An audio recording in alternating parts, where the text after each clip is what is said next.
So thank you very much. I'd like to echo everybody else's comments, thanking you and Matt very much for bringing us all together and allowing us to share ideas on these fascinating questions. It's also a pleasure and a privilege to be here with people who I've learned a lot about quantum theory in general and possible role of time symmetry in quantum theory in particular from. So my title is the Lorentzian quantum reality problem. I want to describe a recent paper that's currently in press with Phys Revé, was on the archive last November. I want to describe the ideas in that paper. It'll be apparent that these ideas need further development and certainly elaboration beyond very simple models to persuade everybody, if people are going to be persuaded. They also draw, as I'll explain, on many other ideas out there, but in particular an earlier paper of mine from 2007. So I'll say a little bit more about that. The first two papers here are attempts to make realist sense in a way that Bell would have approved of standard quantum theory and relativity. The second two, one of which is quite old, it's from 1997, and one from the year before last on the archive, are ways of, once you have such a thing, of producing a new class of testable generalizations of quantum theory. But I'm going to focus mostly on the first, and maybe if time allows, I'll touch on the second. I better get, I'm sure it's not going to save me, but I better get some discussion about my terminology straight from the start. So why am I talking about the quantum reality problem? Shouldn't I be talking about the measurement problem? Do I mean something else? One could turn the question around. I mean, the measurement problem certainly traditionally was to do with the analysis of the actual process of measurements in the laboratory. Some people still use it in that restricted sense. Some people use it more broadly. Sometimes the people who use it more broadly seem to mean pretty much what I'm calling the reality problem, but even then, not always. So the focus on measurement certainly is unhelpfully narrow for my purposes, as various people have emphasized already in this conference. One of the pressing reasons for wanting to make better sense of quantum theory is to understand quantum cosmology, and we need to understand the emergence of structure in situations where there's initially no observers, no measurements in any orthodox sense taking place. So we want a story about reality, and in particular about a quasi-classical reality that could at least emerge from a non-quasi-classical quantum state. And what I would regard, at least for the purposes of this talk, as a solution would be a mathematically precise definition which gives us some story about beables, beables in Bell's sense. I'm not committed to the precise form those beables should take. They could be events, at least ab initio I'm not committed. They could be events, they could be histories, they could be paths, they could be other mathematical objects. But we need a sample space, we need to know what the possible set of configurations of these things are, and we need a probability distribution on that sample space. And that should apply to any given closed quantum system, or at least should plausibly apply to the closed quantum systems that really interest us, which ultimately seems to be in the universe. If we have such a thing, we have at least available to us a story about an objective physical reality, which is that one configuration is chosen from the sample space, it's chosen randomly, the probabilities are given by the probability distribution, and that's what reality is. There's no necessary commitment here to including the wave function in the beables, but nor at this stage is there a commitment to excluding it. For this to be a physically sensible solution, as well as a mathematically well-defined one, we want to be able to start with that and sketch or ultimately prove that quasi-classical physics really does emerge in realistic models. So in particular, we want to understand why Copenhagen quantum theory works as well as it does, and why indeed classical dynamics is a very good approximation to describing the macroscopic world most of the time. Okay, now I'm aware that this isn't how everybody, by any means, thinks or would like to think about quantum theory. I think also the audience here is pretty sophisticated, so even if you hate this way of thinking about it, you have friends who you know like it, and it's not completely unfamiliar to you. In any case, I'm going to assume that this is a scientifically sensible thing to look for, a solution of this form. We can certainly discuss whether that's a good idea. One can discuss in particular whether we're really completely happy with the idea that we have a fundamentally probabilistic theory of a realist block universe and configurations of beables and/or configurations of beables in a fixed space-time. But I would like at least to sort of reserve that discussion for the footnote rather than the main part of the talk. It's not something I want to focus on here.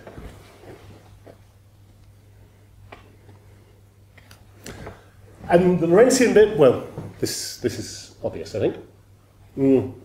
We want a solution that respects special relativity. So we ultimately want a solution that applies to relativistic quantum theory, indeed relativistic quantum field theory, in Minkowski space to start with.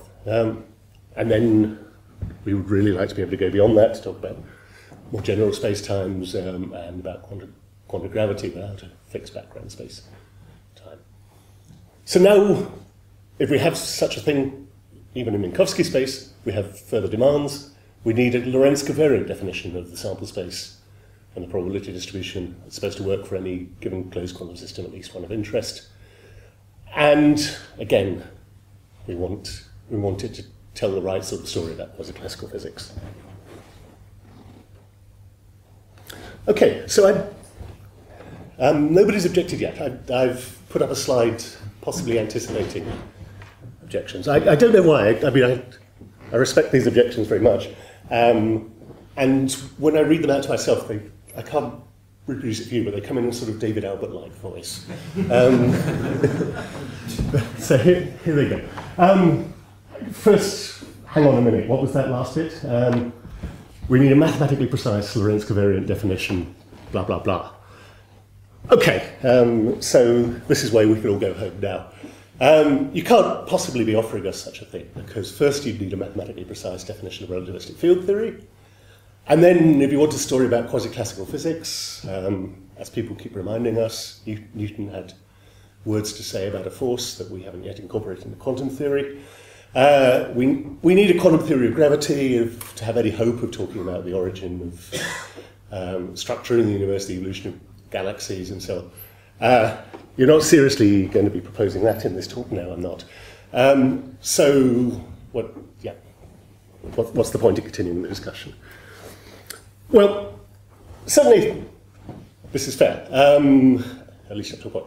The best thing we can do in the relativistic case, if we're trying to talk about quantum field theory, is to give formal definitions that, as sadly with everything pretty much in relativistic quantum field theory, we don't have a rigorous underlying mathematics to justify.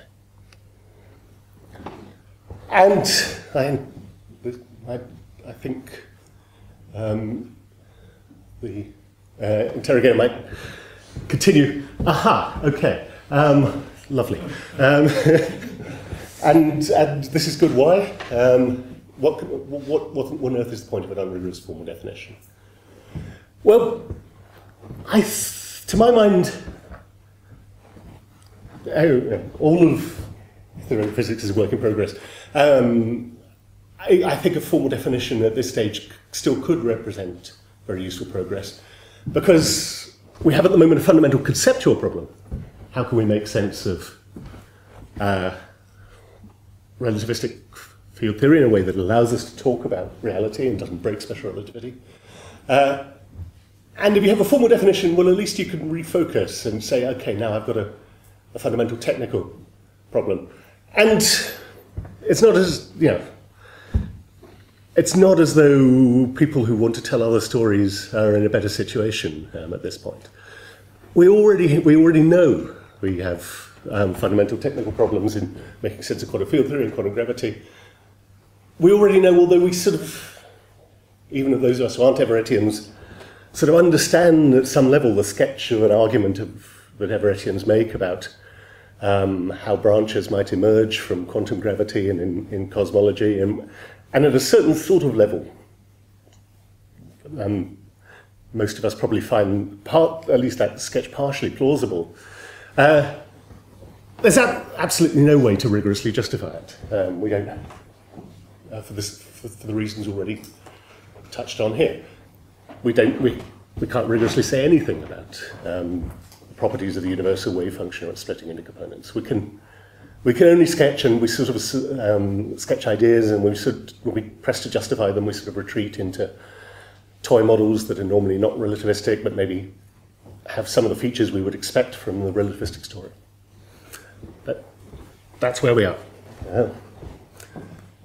So I think there is a potential payoff, which is that we get a new way of thinking about quantum theory and relativity together. And also we get new ways of producing theories that respect special relativity, but are not and are quantum-like. They may make predictions that are very similar to quantum theory, but are not quantum theory.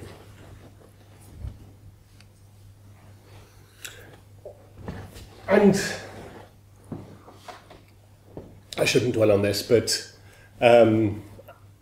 maybe I should say a little more about why one might want to look for a mathematically precise description of reality. Well, not because the voice of some deity is assuring me that there must be such a thing. We don't know that. But it seems to be a methodologically sensible project, given the history of science, as well as a technically appealing one and an aesthetically appealing one. You could see how a story about unification of all the science we understand can work if you have such a thing. It's much harder, to put it mildly, to see how a genuine story about unification is going to work if you don't have such a thing, to my mind at least.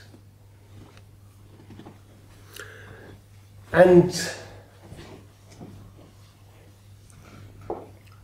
why, if you're adding stuff to quantum theory, are you still insisting on respecting quantum theory at the same time? It's a good question. Well, one answer is you just want to know, can we make sense of quantum theory and special relativity together? They're two of the deepest theories we have.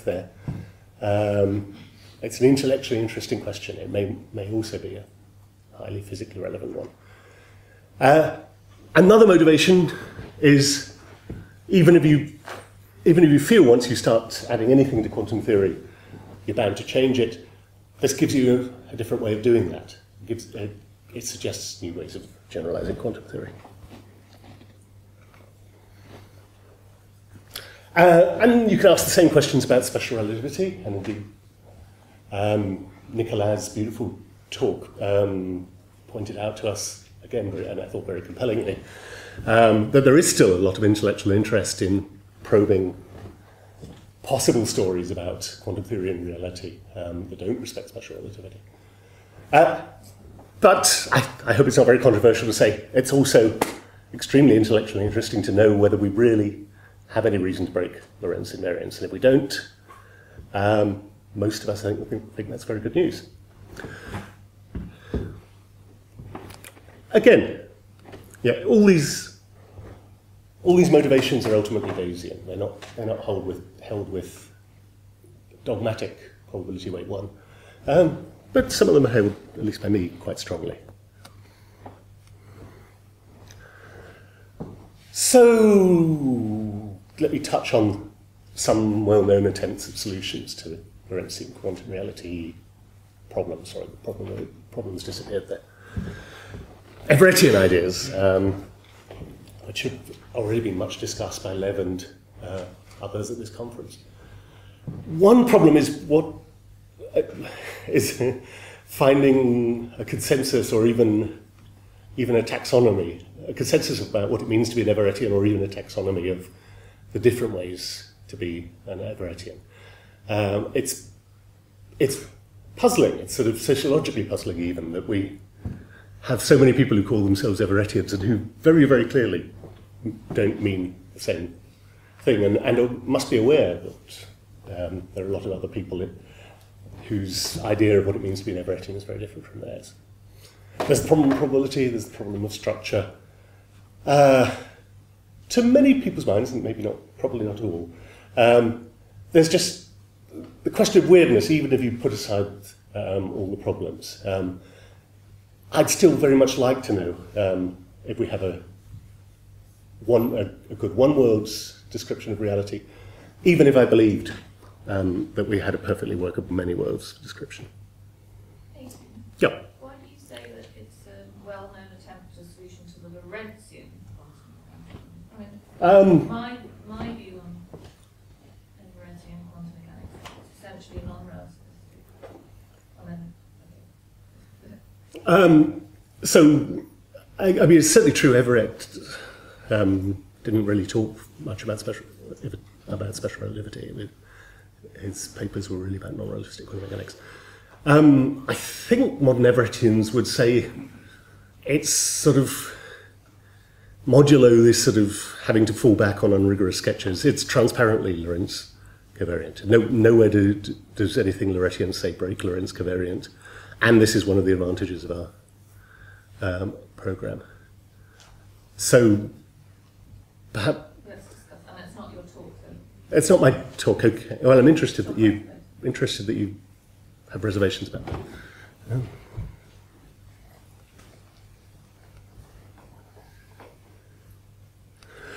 Of course, there have long been attempts to make relativistic versions of de Broglie theory. I'm probably not quite as familiar with the state of the art as I'd like to be, but I wonder if there's any fully convincing proposal out there. There are also some very interesting attempts to make relativistic versions of dynamical collapse models by Pearl, Roderick de Mulker, Daniel Bedingham, and others. I think those are very interesting. They're not trying to solve the Lorentzian quantum reality problem in the way that I set it out, because they deviate from quantum theory. They seem to give us extra problems of rigor over and above the ones we already have in standard relativistic field theories. But, well, that's not necessarily a devastating criticism, it's just a comment on where things are at the moment. And many other ideas. I mean, I apologise to everybody whose favourite idea isn't here. I'm going to describe one here. And I want to stress at this point that the proposal I'm going to describe has quite happily sort of borrowed ideas from lots of other people's prior work, including ideas in the dynamical collapse model literature, including the insights into time symmetry, which go back to ABL and have been taken forward a great deal by Aharonov, Lev Weidman, Sandhu, and others, including the sort of block universe picture that emerges from German and Hartel's decoherent histories, if one does, as they never have succeeded in doing, identifies a good quasi-classical set selection rule, including some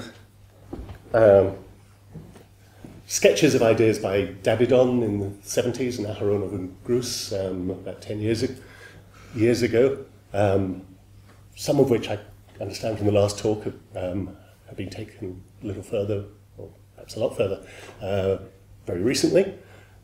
But I guess my paper was, certainly hasn't, I haven't seen the most recent paper, so I can't claim to have been influenced by that. And by all the important sort of intuitions that have been developed by people working on decoherence from Heisenberg onwards, including, of course, Wojciech Zurek. I do want, at the same time, I want to stress, for any of these ideas and any others, it's worth looking closely at whether it offers hope of solving the reality problem in the sense I defined earlier. If you don't like that approach, then it may not be a crucial question to you, but it still should be an interesting question. We want to know whether or not such a thing could emerge. And I hope everybody sees, even if it's not your favourite approach, sees some conceptual value in a solution of this form, and particularly some value in generalising quantum theory in new ways, and hence value in the fact that it suggests such generalisations. So here's the start of it down here. We're going to start with an initial state. We're going to let it evolve unitarily for a long time, if we're in Galilean space-time, or to a far-flung future hypersurface in Minkowski space. We're going to consider a fictional measurement. There's not a real being out there carrying out real measurements, but a fictional measurement which we're going to define as precisely as we can on that final state at that large time. And then we're going to use that, the possible outcomes of that measurement, to define what I'm going to call worlds, possible real worlds. So the outcomes are going to define the sample space of Beerwall configurations. That was the first part of the solution we're looking for. And the standard Born rule measurement probabilities are going to define the probability distribution. So we have some sort of picture like this: initial state on a hypersurface, final state on arising from a specified measurement on some other hypersurface. And we want some story about configuration Beerwalls in between. How are we going to fill out that story? We're going to consider the expectation value of some other specified, also fictional, measurements at intermediate times or on intermediate hypersurfaces. And those expectation values are going to be defined using both pre-selection with the initial state on S0 and post-selection given the result of the final measurement. I'm going to keep on stressing this, I guess.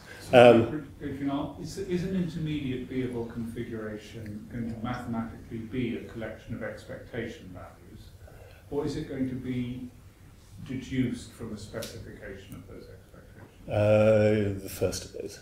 Yes, right. It actually is going to be expectation values. Thanks, good. Okay.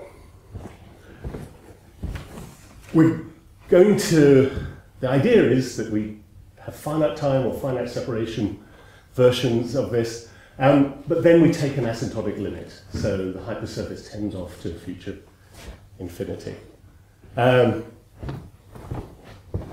We need to assume, and or else verify in realistic models, that asymptotic limit actually does give a convergent answer. And assuming it does, it's the limiting distribution on Beerwall configurations that's going to define the probability measure.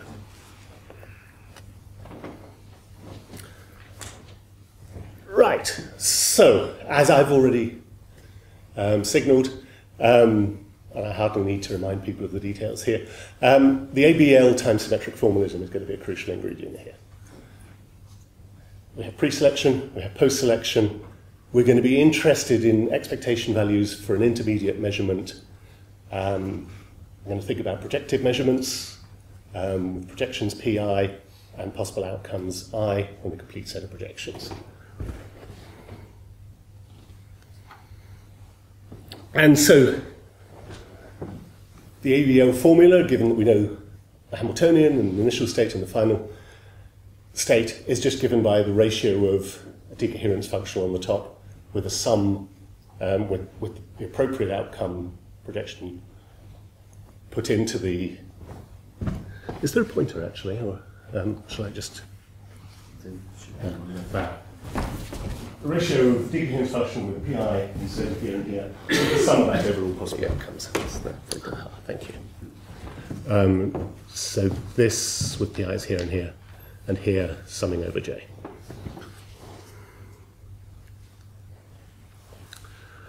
All right, so here's this isn't going to work, but this first version of it, but here's a first pass at the idea. We have an initial state, we have a Hamiltonian evolution. We're going to not worry about relativity for the moment, so we're going to think about the non-relativistic problem. We're going to assume that we have distinguishable particles and no internal degrees of freedom. So n particles, x1 coordinates, x1 to xn, psi depends on that. And the first idea is we just look at the actual position of the particles at this large time t, and for the moment, of course, we're assuming that nothing happens after time t. And then the idea would be to take the limit. So we get some final time mass distribution like this. We have the initial state here, which, well, it's hard to draw something that depends on 3n variables, but anyway, we have an initial state here. And we could look for expectation values of appropriately chosen measurements in between here and here. So as a first pass, we could try measuring the same thing at intermediate times. Again, fictionally, we're doing this just as a mathematical device to get expectation values. And at we could try for each time little t, we have a measurement of the mass distribution carried out, and of course we have to specify the complete measurement, so let's be clear, carried out simultaneously at all points in space, and we could use the ABL rule to obtain a pre- and post-selected probability, and hence a formal expectation value. Like that, we need to take a limit because we really need to think about a little volume around V, and then the limit as that goes to 0. And hope that that will give us a mass density, something we can call a mass density function. It's not the standard mass density function, but let's write it like this. And that gives us, and then the number depends on x and t, and that defines our configuration of Beagles. It's just this thing which you could think of as some sort of generalized field on space and time.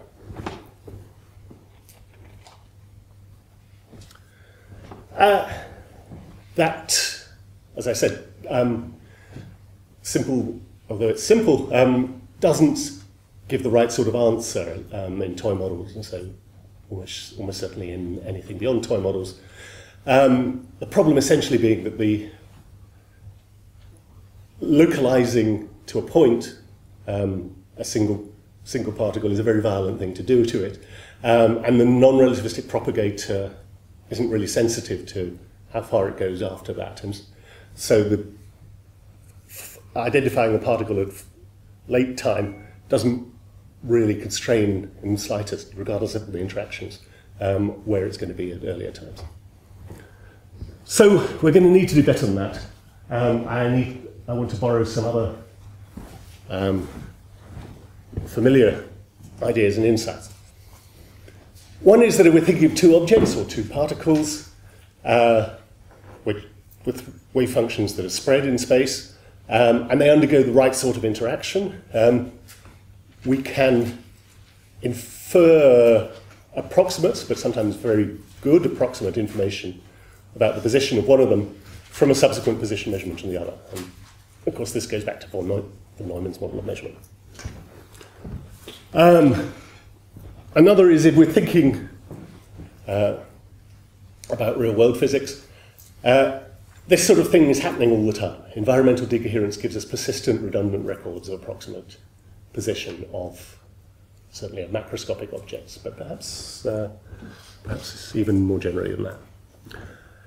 And a third, if there's a trick, a sort of mathematical structure that's reasonable to make use of if you can find a good use for it, which is to assume that whatever the fundamental Hilbert space of nature is, it's just a fact of life. It's a law of nature, but you need to consider it as some specific tensor product of two specified subspaces.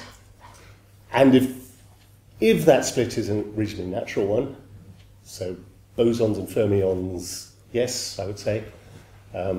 Stuff that belongs to Trinity College and stuff that doesn't, not so much. But if it's a natural one, and it gives us useful results for the problem we're addressing, trying to solve the reality problem, then we should feel free to do this. And of course, this is something that was explored in some detail and in various ways in the literature on modal interpretations. As I understand it, ultimately unsuccessfully in that context, or at least not evidently successfully.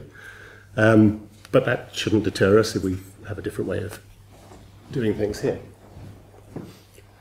So we're going to do that. We're going to stick with our toy model, but now suppose the particles are divided up into two different classes of particles. And so the Hilbert space has a tensor product structure. We're going to imagine a final time measurement, but we're going to pay attention to the classes separately. In particular, we're going to use the post-selected measurement data from class 1 to define our expectation values and these things I'm calling mass densities for class 2, and vice versa. The class 2 mass densities don't rely on any post-selection for class 2 data. Likewise, the class 1 ones don't for class 1 data. So the intuition is that these classes interact significantly. I mean, if they don't interact at all, then there wasn't much point in considering them separately. And that these interactions become negligible as time gets large. One way that could be justified is that the interactions are local and things eventually become widely separated. And hence, each class gives us an environmental record of the earlier time states of the other class. Be more precise. If you carry out position measurements for one class, you can infer a lot of fairly detailed information about the, speaking loosely, the likely positions of the things in the other class. And that's going to be encoded in our beable expectation values. So we're going to use those record data to reconstruct beables associated with the states at finite time. Let me just take some of this.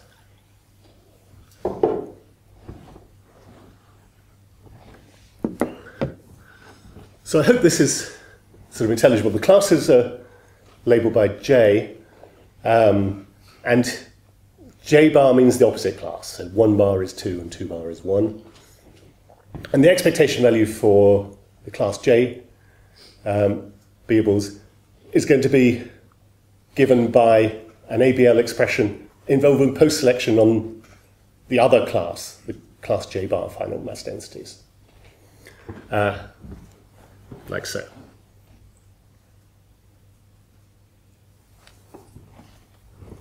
So if you think of a very, very simple illustration of how of the underlying intuition, think of just two particles, and one in each class, the green one and the red one, that are initially widely separated, and they come together and they undergo an interaction which puts them in a superposition. So there's some non-trivial amplitude for tunneling through each other, and there's some non-trivial amplitude for reflection. And for the moment, we might as well think of this as a one-dimensional thing.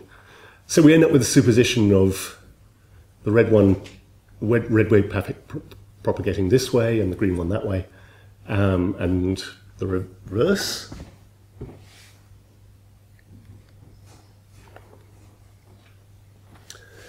And then we think some time much later than this interaction, sometime capital T, of a measurement of the red particle.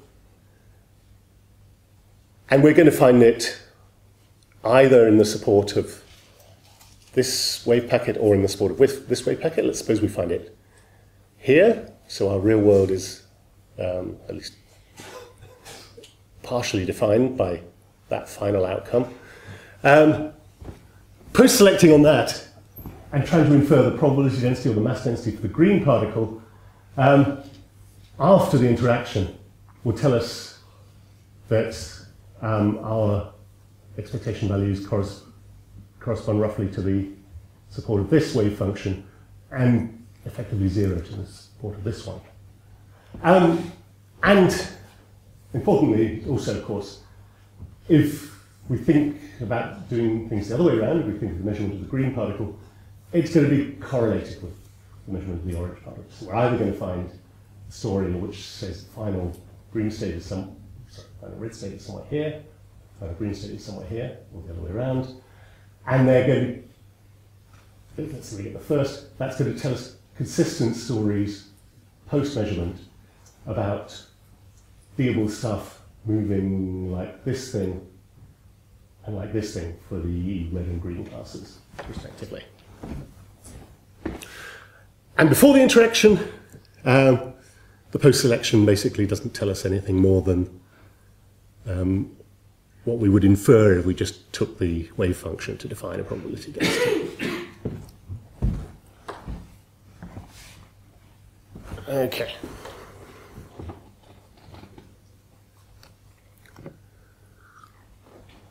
So then,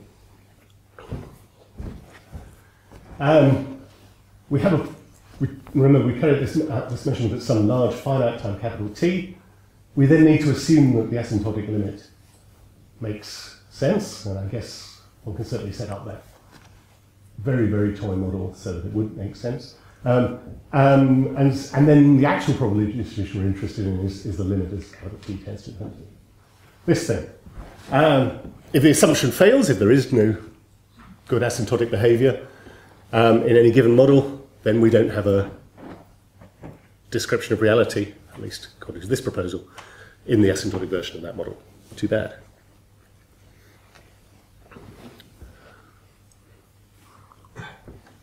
Okay, so that's already, to my mind, a different and interesting way of thinking about non-relativistic quantum mechanics and the reality problem in non-relativistic quantum mechanics. Now, I want to turn to the Lorentzian version of the problem, and I need to stress again, of course, the caveats I've already made. The best we're going to do is write down formal definitions. Big technical problems in making sense of those formal definitions are going to remain. I'm sorry about that. But that seems to be where we are in our understanding of relativistic quantum field theory. So the idea is to use hypersurfaces instead of fixed time surfaces. The idea is to find a relativistic generalization of mass density, and the stress energy tensor seems like a reasonable candidate. We certainly have the option of following the strategy we used in the non-relativistic case, dividing the fields up into two interacting classes, and defining each class as viewable by the post-selecting on the others. Whether that's necessary isn't immediately clear, at least to me. The reason why we were forced to do that in the non-relativistic case was because of the, in a sense, pathological, or at least pathologically non-relativistic behavior of the non-relativistic propagator. Relativistic propagators behave, unsurprisingly, a little bit counterintuitively, but roughly speaking, much in a way that much more closely respects our notions of relativistic causality. And so in particular, knowing that stuff ends up over here actually, intuitively at least, tells you quite a lot about where it could have been earlier. So I want to leave open the possibility that we might be able to get away without postulating two different classes. We might be able to simplify things in the relativistic case.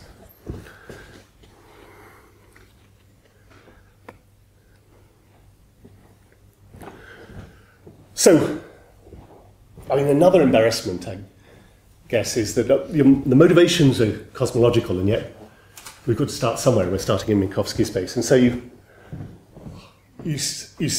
have to introduce a rather sort of artificial boundary value problem in which there is some hypersurface in Minkowski space, let's call it S0, on which the initial state is specified. And of course, ultimately, you're sort of thinking, well, this is really a stepping stone on the way to thinking about quantum cosmology, and we have an initial condition for the universe, and that's natural. But it looks a bit weirder when you're doing it in Minkowski space. Still, let's suppose we have psi 0 given on S0, and let's suppose for the moment that we've fixed, just by fiat, some final hypersurface S, and suppose we consider measurements of the contraction of the stress energy tensor with the normal, the forward time-like normal vector n to S. So this thing I'm going to call T sub capital S of x, which depends on the point x and S. I suppose we consider measurements of that throughout, simultaneously for all points x on the hypersurface. Well, already one begins to see problems of rigor here. But let's just write these things down and accept that we're not going to be able to rigorously justify all the equations. We assume that we get an answer to our measurement of these things. That gives us a distribution on the final hypersurface. That's going to be our, at least an ingredient in our relativistic definition of a real world, the Beables corresponding to reality. Now we need to think about an intermediate measurement, and now we've got a new problem that wasn't there in the non-relativistic case. On the one hand, you want to think about simultaneous measurements of lots of quantities. Certainly if we want to generalize the non-relativistic idea, that's what we want to do. On the other hand, that seems to require that you fix a hypersurface, and as soon as you do that, you've broken Lorentzian invariance. So the idea is to borrow a construction which has been thought about in the context of collapse models by various people, myself a while ago, and maybe more relevant, well, more directly relevantly for the present task, in order to, as an attempt to define an ontology for collapse models by Daniel Bedingham and several collaborators much more recently. The idea is that we start at a point y, we're going to want to define a Beable at y, and we think about measurements on a hypersurface S1 that's space-like and goes through y, and then we say, well, okay, that was interesting, now let's look at another one, S2, which is a bit further back, and so on, and we keep pushing these things back until they either almost touch the past light cone or almost touch the initial hypersurface. So there's this sort of thing, let's call it lambda of y, that you get by going along the hypersurface until it intersects the past light cone, and then going up the light cone, and, well, down the light cone this side, so to speak, and then along the hypersurface again.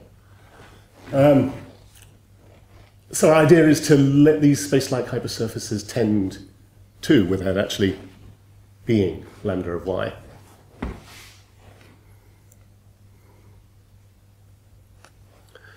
And for each one of those things in that limiting process, we want to consider simultaneous measurements of any given component that we like, T mu nu of the stress energy tensor, so T mu nu of y, together with the contracted thing, Ts, but now S equals Si of y, so Ts for all the other points Z on that thing.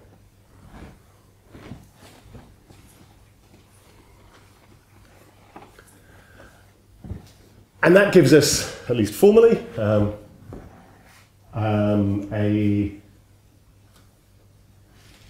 recipe from which we can first identify the final distribution by the measurement on S, and then the Beable at y by these fictional intermediate measurements on Si of y,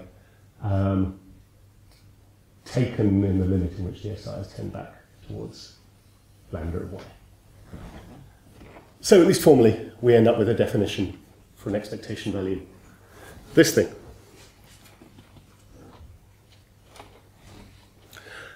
Of course, we're sort of piling assumptions up a little bit here, because we have to assume that this limit itself is well defined. Otherwise we haven't got a Lorentzian variant construction after all. And is, of course, it's well defined and it doesn't depend on exactly which sequence of hypersurfaces you chose. And then, let me flip back for a moment.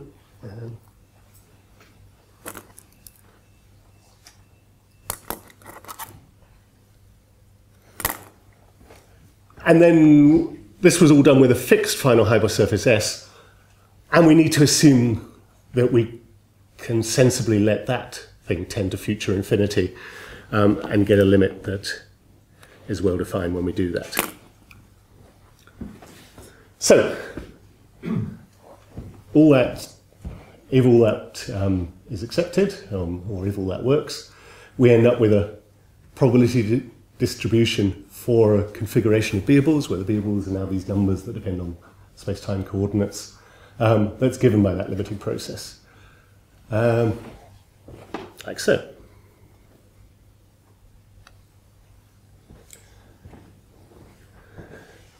How reasonable is any of that? I mean,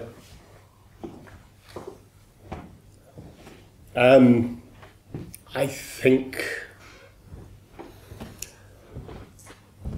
in the case for enthusiasm would be that it's pretty well aligned with a lot of reasonably widespread beliefs about cosmology and the future of the universe, that interactions can become sparser and sparser, that everything rips apart from everything else, down to elementary particles.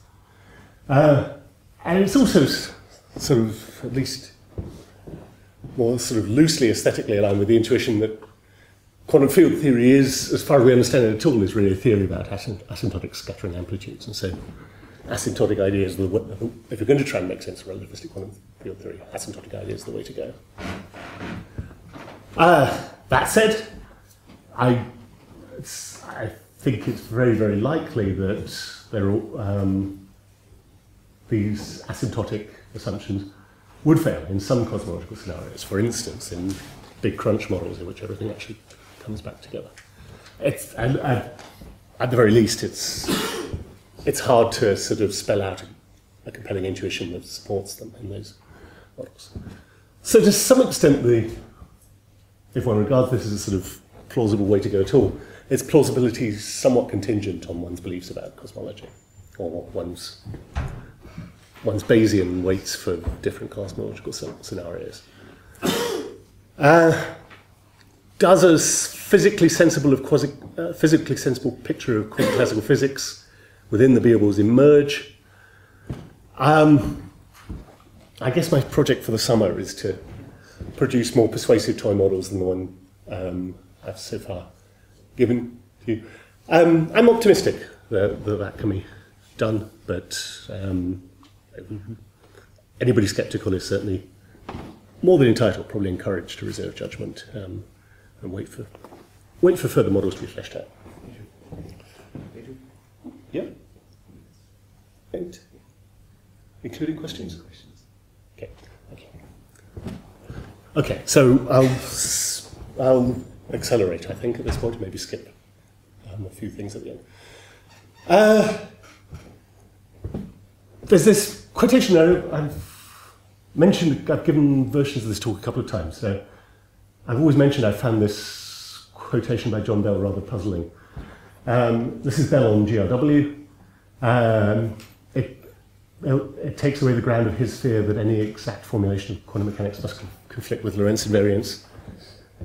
I must be missing something, I don't quite get it. GRW isn't an exact formulation of quantum mechanics. Why does GRW take away the ground of this specific fear? But maybe, if somebody can sort of elucidate that, I'd be intrigued. But be that as it may, the ideas here take away. It seemed to me for a long time that you had to have something like GRW in order to solve the quantum reality problem. There was no way of reconciling relativity and quantum theory without changing quantum theory. I guess I'm, at least for the moment, no longer persuaded of that. The ideas here, even though they're unrigorous,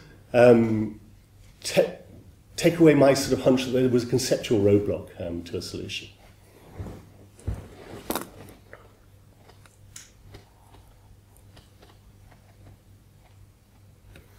So what do we end up with? We end up with, if we take this seriously, the sort of picture that I think, although using very different ideas, Ken Morton outlined yesterday.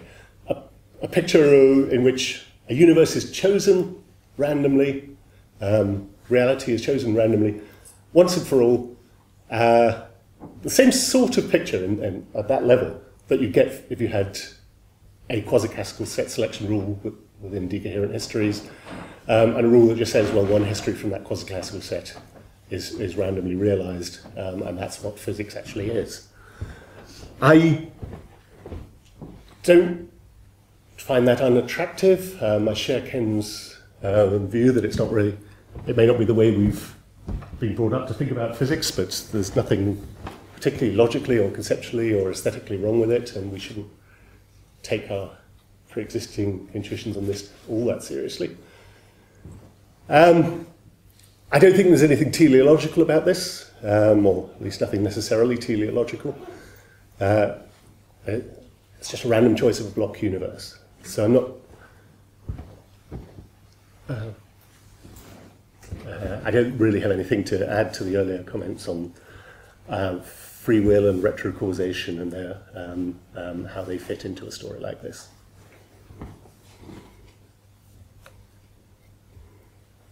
I'll skip over that.